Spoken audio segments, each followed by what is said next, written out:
Hello dear students. आज के lecture में हम स्टडी करते हैं पैनक्रियाज। लास्ट के लेक्चर में हमने स्टडी किया था structure and functions of liver. तो आज के इस लेक्चर में हम पैनक्रियाज के बारे में स्टडी करेंगे। ये पैनक्रियाज एक लीफ लाइक स्ट्रक्चर होता है। क्या होता है? लीफ लाइक स्ट्रक्चर होता है। इसके अंदर जो डक्ट्स होते हैं उसको हम कहते हैं पैनक्रियाटिक डक्ट्स। ये पैनक्रियाटिक डक्ट्स और हिपैटिक डक्ट्स जो है मिलकर एक कॉमन डक्ट्स बनाते हैं जिसको हम कहते हैं हिपैटोपैनक्रियाटिक डक्ट। वो हिपैटोपैनक्रियाटिक डक्ट ओपन किस में करता है? ड्यूडेनम में। ड्यूडेनम क्या है? ये एक स्मॉल इंटेस्टाइन होता है। ये एक स्मॉल इंटेस्टाइन का पार्ट है।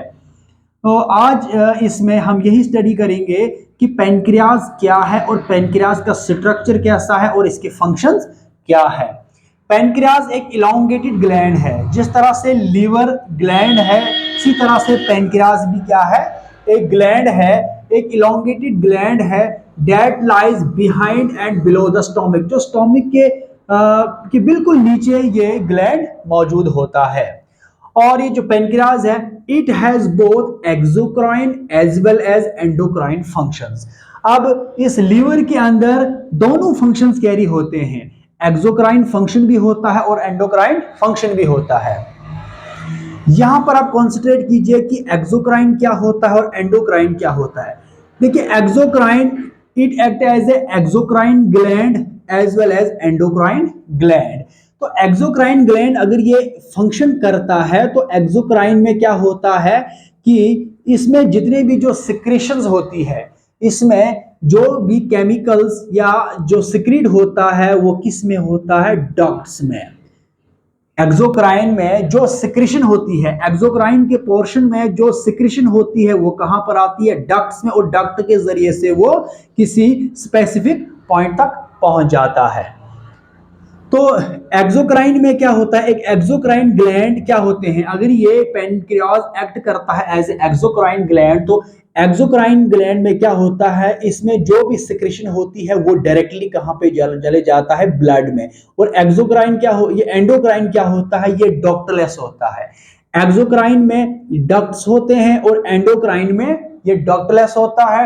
एक्सोक्राइन में जो सिक्रेशन होगी वो डायरेक्टली पहले कहां चला जाएगा? डक्ट्स में। और डक्ट से फिर आगे ये चले जाएगा। और एंडोक्राइन के केस में क्या होगा? इसमें जो भी सिक्रेशन होगी वो डायरेक्टली ब्लड में जाएगा। इनमें कोई भी डक्ट्स मौजूद नहीं होते हैं। तो जो पैनक्रियाज है it has both exocrine as well as endocrine function. अब हम एक्सोक्राइन के पोर्शन को देखते हैं। एक्सोक्राइन के पोर्शंस को देखेंगे। ये स्ट्रक्चर है किसका? पैनक्रियाज का। अगर हम बात करते हैं तो ये पैनक्रियाज एक लीफ लाइक और इलांगेटेड ग्लैंड है। तो इसके साथ एक बाइल डक्ट, ये कॉमन बाइल डक्ट भी इसके साथ ज्वाइन होती है। और यहां से इसको हम कहते हैं हिपैटिक डक्ट। और यहां से जो इसको खुद की अपनी डक्ट है जिसको हम कहते हैं पैनक्रियाटिक डक्ट। ये पैनक्रियाटिक डक्ट और हिपैटिक डक्ट, पैनक्रियाटिक डक्ट और ये जो बाइल डक्ट है जब ये ज्वाइन करता है, सुनिए यहां पर आप कॉन्सेंट्रेट कीजिए।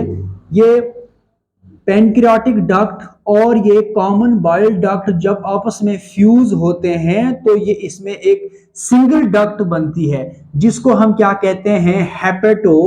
हेपेटोपैनक्रियाटिक डक्ट। ये हेपेटोपैनक्रियाटिक डक्ट ओपन किस में करता है? ड्यूडेनम में। और इस पैनक्रियाज में क्या होते हैं? दो किस्म के सेल्स होते हैं। क्या होते हैं? इसमें क्या होते हैं? टू टाइप्स ऑफ सेल्स होते हैं। और एक इसमें क्या होता है? एकिनर सेल्स होते हैं। क्या होते हैं इसमें?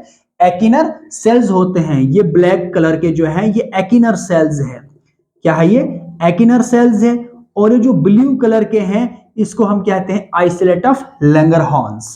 तो टू टाइप्स ऑफ इसमें सेल्स होते हैं। एक एकिनर सेल्स होते हैं और सेकंड आइसोलेट ऑफ लैंगरहॉन्स होते हैं।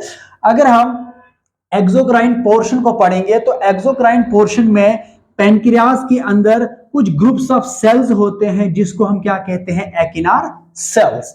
ये जो एकिनार सेल्स होते हैं या एक्नी सेल्स जो होते हैं, ये एकिनार सेल्स पैनक्रियाटिक जूसेस को सिक्रीट करते हैं। एक्सोक्राइन के पार्ट में जो एक्नी सेल्स होते हैं या जो एकिनार सेल्स होते हैं ये सिक्रीट क्या करते हैं, जूसेस, जिसको हम कहते हैं पैनक्रियाटिक जूसेस।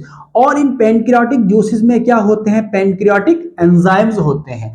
और ये पैनक्रियाटिक एंजाइम्स, जो जो पैनक्रियाटिक जूसेस है, ये पैनक्रियाटिक जूसेस ये ड्यूडेनियम के अंदर आ जाएगा, ये सिक्रीट्स होंगे और ये कहां पर आएंगे, ड्यूडेनियम में एक डक्ट के जरिए से। उस डक्ट को हम कहते हैं हिपैटोपैनक्रियाटिक डक्ट। तो हिपैटोपैनक्रियाटिक डक्ट से पैनक्रियाटिक जूसेस कहां पे आएंगे, ड्यूडेनियम में। ये पैनक्रियाटिक डक्ट है और ये बाइल डक्ट है, दोनों मिलके एक डक्ट बनाएंगे, इसको हम कहते हैं हिपैटोपैनक्रियाटिक डक्ट। इसी हिपैटोपैनक्रियाटिक डक्ट से जो एकिनर सेल से जो सिक्रेशन होती है, जो इसमें पैनक्रियाटिक जूसेस सिक्रीट्स होते हैं, वो कहां पे आ जाएंगे, ड्यूडेनम में। और जो ये पैनक्रियाटिक जूसेस है, ये पैनक्रियाटिक जूसेस में इसके अंदर क्या होते हैं, पैनक्रियाटिक एंजाइम्स होते हैं, जैसे कि ट्रिप्सिनोजिन होता है, chymotrypsinogen, procarboxypeptidase, pancreatic amylase, pancreatic lipase, DNase और आरएनएस। और अगर हम फंक्शन की बात करते हैं तो पैनक्रियाटिक एंजाइम्स का इंपॉर्टेंट रूल रहता है कि इसमें प्रोटीन की डाइजेशन में भी, कार्बोहाइड्रेट के डाइजेशन में भी। ये ट्रिप्सिनोजिन, काइमोट्रिप्सिनोजिन, प्रोकार्बोक्सीपेप्टिडेस, ये इनका फंक्शन क्या होता है, प्रोटीन्स के डाइजेशन में, प्रोटीन्स के डाइजेशन में। फिर नेक्स्ट क्या, पैनक्रियाटिक अमाइलेस। पैनक्रियाटिक अमाइलेस का फंक्शन क्या है, कार्बोहाइड्रेट के डाइजेशन में। पैनक्रियाटिक लाइपेस का फंक्शन क्या है, लिपिड्स के ब्रेक डाउन करना, लिपिड्स के डाइजेशन में पैनक्रियाटिक लाइपेस का इंपॉर्टेंट रोल रहता है। डीएनए की ब्रेकडाउन करने में डीएनएस का इंपॉर्टेंट रोल रहता है। और आरएनएस की डाइजेशन में भी पैनक्रियाटिक जो पैनक्रियाटिक एंजाइम्स है, इनका भी इंपॉर्टेंट रोल रहता है। डीएनएस ब्रेकडाउन करेगा डीएनए को न्यूक्लियोटाइड में, और आरएनएस ब्रेकडाउन करता है आरएनए को, इसमें भी न्यूक्लियोटाइड्स में। तो इस तरह से क्या है, एक्सोक्राइन का फंक्शन जो है ये परफॉर्म होता है किससे, पैनक्रियास से। अब पैनक्रियास में नेक्स्ट क्या है, एंडोक्राइन पार्ट को हम अब स्टडी करेंगे। एंडोक्राइन पार्ट, क्योंकि एक्सोक्राइन पार्ट में हमने स्टडी कर चुके हैं, तो एंडोक्राइन पार्ट जो इस पैनक्रियास के अंदर होते हैं, इसमें कुछ ग्रुप्स ऑफ सेल्स होते हैं। क्या होते हैं, ग्रुप्स ऑफ कुछ सेल्स होते हैं, जिसको हम कहते हैं आइसोलेट ऑफ लैंगरहांस। क्या होते हैं, आइसोलेट ऑफ लैंगरहांस। जो जो एकिनर जो सेल्स है, इस तरह के ये सेल्स कहां पर होते हैं, पैनक्रियाज में। ये देखिए ये सेल्स है, और ये बीच में क्या होते हैं, डक्ट्स होती है, ये एकिनर सेल्स होते हैं। इस तरह की ये सेल्स पैनक्रियाज में मौजूद होते हैं।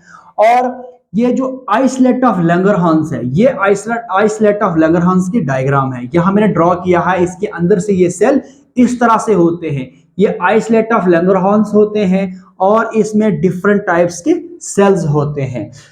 तो एंडोक्राइन पार्ट को हम क्या स्टडी करते हैं, एंडोक्राइन पार्ट में जो इसमें सिक्रेशन होती है वो डायरेक्टली ब्लड में जाती है, यहां पर डक्ट्स का कोई भी रूल नहीं रहता है।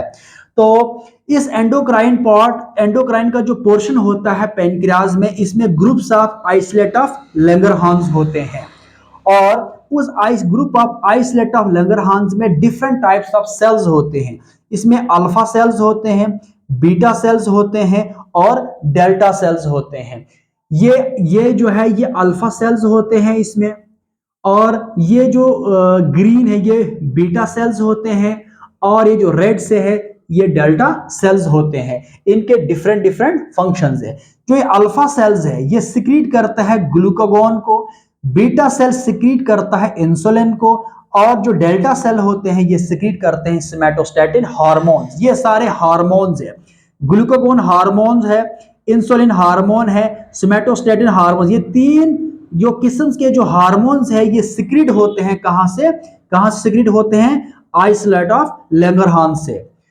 तो इनसे ये 3 टाइप्स ऑफ हार्मोन सिक्रीट होते हैं, अल्फा सेल से ग्लूकागोन, बीटा सेल से इंसुलिन, और डेल्टा सेल से सोमैटोस्टैटिन। ये जो 3 टाइप्स ऑफ हार्मोन्स है ये सिक्रीट होते हैं किससे, आइसोलेट ऑफ लैंगरहांस से। ये आइसोलेट ऑफ लैंगरहांस है, तो इसके बाहर से क्या है, एकिनीज होते हैं, ये एकिनर सेल्स होते हैं, और अंदर इसमें क्या होते हैं, groups of isolate of Langerhans होते हैं।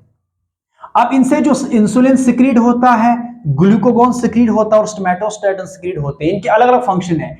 इंसुलिन का फंक्शन क्या है? ये रिड्यूस करता है ग्लूकोज लेवल को ब्लड में। जब ब्लड के अंदर ग्लूकोज का लेवल बढ़ जाता है तो इंसुलिन फिर रिलीज होता है कहां से? बीटा सेल से। Beta cells of isolate of Langerhans से जब ये जो सिक्रीट होता है हार्मोन जिसको हम कहते हैं इंसुलिन, और इंसुलिन क्या करेगा? ये रिड्यूस करेगा ग्लूकोज लेवल को। कैसे रिड्यूस करेगा?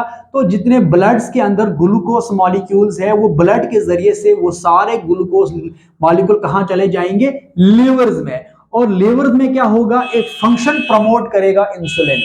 इंसुलिन एक फंक्शन प्रमोट करेगा लिवर के अंदर जिसको हम कहते हैं ग्लाइकोजेनेसिस। ग्लाइकोजेनेसिस का प्रोसेस लिवर में होगा और उसको प्रमोट कौन करेगा? इंसुलिन। तो ग्लाइकोजेनेसिस एक ऐसा प्रोसेस होता है जिसमें जितने भी सारे ग्लूकोज मॉलिक्यूल्स वो कन्वर्ट किसमें होंगे? ग्लाइकोजन में। और अब वो सारे ग्लूकोज स्टोर रहते हैं लिवर के अंदर किसके फॉर्म में? ग्लाइकोजन के फॉर्म में। इससे ब्लड में ग्लूकोज का लेवल जो है रिड्यूस होगा। नेक्स्ट क्या है? जितने भी एक्सेस ग्लूकोज है और जितने भी एक्सेस ग्लूकोज होंगे किस में? लिवर में। तो लिवर में वो सारे ग्लूकोज के जो है किस में कन्वर्ट होंगे? फैट्स में। और ये कौन फंक्शन करता है? इंसुलिन। और इसमें कुछ डिसऑर्डर होता है। इंसुलिन से एक डिसऑर्डर होता है जिसको हम कहते हैं हाइपरग्लाइसीमिया। हाइपरग्लाइसीमिया का मतलब क्या होता है? ब्लड के अंदर ग्लूकोज का लेवल बहुत ज्यादा बढ़ जाना। जब इंसुलिन में कोई डिफेक्ट आता है, इंसुलिन जब सिक्रीट नहीं होता है, इंसुलिन की सिक्रेशन जब बहुत लो हो जाता है किससे? बीटा सेल से। उस टाइम क्या होता है? ब्लड में ग्लूकोज का लेवल बहुत ज्यादा बढ़ जाता है। तो इससे एक डिजीज होती है जिसको हम कहते हैं डायबिटीज मिलाइटस। क्या कहते हैं इसको? डायबिटीज मिलाइटस कहते हैं उस डिजीज को जिसमें ब्लड के अंदर बहुत ज्यादा ग्लूकोज मॉलिक्यूल्स मौजूद होते हैं। तो उसको हम कहते हैं हाइपरग्लाइसीमिया। ये कब होता है? डायबिटीज मिलाइटिस कब होता है? जब इंसुलिन की सिक्रेशन बहुत कम होती है बीटा सेल से। जब बीटा सेल डैमेज हो जाते हैं लिवर में तो इससे इंसुलिन बहुत कम रिलीज होता है। तो इससे ब्लड का जो ग्लूकोज का जो ब्लड में ग्लूकोज का जो लेवल है वो मेंटेन नहीं रहता है। नेक्स्ट हार्मोन क्या है? ग्लूकागोन। ग्लूकागोन एक ऐसा हार्मोन है जो कहां से सिक्रीट होता है? अल्फा सेल से। जो अल्फा सेल होता है किसका? आइसोलेट ऑफ लैंगरहांस का। तो ये जो ग्लूकागोन है एक हार्मोन है, ये प्रमोट करता है किसको? ग्लाइकोजिनोलिसिस को। इंसुलिन प्रमोट करता है ग्लाइकोजेनेसिस को और ग्लूकागोन प्रमोट करता है किसको? ग्लाइकोजिनोलिसिस को। यानी जो ग्लाइकोजिन है अब वो ब्रेकडाउन होगा। जो ग्लाइकोजन यहां ग्लूकोज जितने मॉलिक्यूल यहां स्टोर रहे थे लिवर में किसमें? ग्लाइकोजन की फॉर्म। अब वो ग्लाइकोजन ब्रेकडाउन होगा तो ग्लाइकोजन से ग्लूकोज मॉलिक्यूल रिलीज होंगे। वो लिवर से फिर कहां चले जाएंगे? ब्लड में। और ब्लड में ग्लूकोज का लेवल बढ़ा देगा। जब ब्लड में ग्लूकोज का लेवल कम हो जाता है तो ग्लूकागोन हार्मोन रिलीज होता है अल्फा सेल से।